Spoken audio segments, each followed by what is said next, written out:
So the Phobians are smiling as they enter the dressing room because they are leading Nations FC by 2-0. Looking out for. You look at the first 20 minutes, they managed to put 2 past Nations FC. And the manner in which they went about scoring those goals tells you that there's team chemistry, team movement on and off the ball. And there's understanding of who is at this particular location at this particular time. You look at the first goal, the way Dennis Kosa and Linda Mtange exchanged passes between themselves. Ball got whipped into the attacking channel. Kosa ran onto the ball, controlled the ball, took his head out, watched the striker Kassim Cisse, made his run into the box, delivered a pinpoint cross into the box for him. So this was the first goal that Hearts scored. Captain Dennis Kosa there, keeping the ball from going out of touch. Then he looked up to see Kassim Cisse, who ran a near post and got in front of Razak Simpson. That touch was a delicate one. It was exquisite. It was brilliant. And that's a typical centre-forward goal. And he flicked the ball with his weaker left foot. The way he improvised, the way he stepped across the defenders. And none of them saw him running past them. And the composure at which he finished that, someone will look at it and think it's easy to execute that. But if you played the game before, to be able to pull off that tells you that he has been practicing that on the training pitch. And today is the day that he really made that count properly for Hearts of Oak. Nanedu, that goal was a huge boost for Hearts of Oak to score that early in the game, and it was a beautiful team play.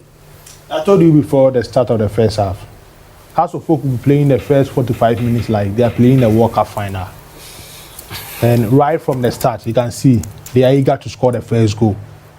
So I was not really surprised before the 10th minute, Kassim Cisse was able to score that goal for Hearts of Oak.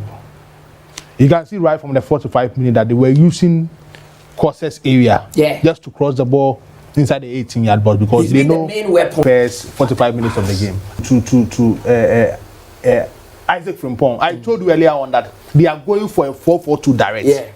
Isaac Frimpong operating from the right side, Martin Kakari from the left side, with Kassim Cisse and of course Hamza Issa up front. So you can see that they are going direct to the 18-yard box. That is the strength of the first 45 minutes. So I'm not really surprised they missed that big chance. Well, Hearts of Oak are leading by 2-0. Definitely in the second half, we know which team will be chasing to equalize the 2 goals. That is Nations FC. But how do Hearts of Oak conduct themselves in the second half? Because they are in a very dicey situation. 2-0 lead is a very dangerous lead if you play football. Seeing the game out, so you don't play with that same intensity and the urgency. Yeah, what I'm saying, 2-0 is a very dangerous lead in football because if the opponent gets an early goal, you'll be rattled. Then you start thinking, I've taken a 2-goal lead and I'm going to throw it away. It can go against you. The problem for Hearts of Oak is when it is not broken, you don't try fixing it. It should be continuity.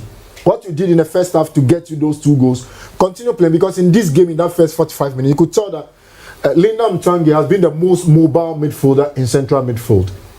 And if you look at Frimpong, basically, he is just sitting at the heart of the midfield to be able to distract what Nations FC were doing. So you don't need to take much more risk going into the game. Manage the game up to the 50th, 60th, 70th minute, ring in some few substitutions. If you don't find the back of the net, then close out the game. So for Hearts of Oak, the way they finished that first 45 minutes, they should continue going into the second half. They shouldn't hurry up in terms of substitution or man management of the game. They should just continue with what... Nations FC's Prince Aqua was parried away by goalkeeper Kwesi Nketiah. So Hearts of Oak have not really had much to do in terms of... defended and trying to extinguish all the attacks that Nations FC have mounted. Nanedu. I think that Kassim Mengo realized he made a big mistake not to start Prince Aqua. Because in terms of that ball situation, he's an expert in the game. So why don't you start him?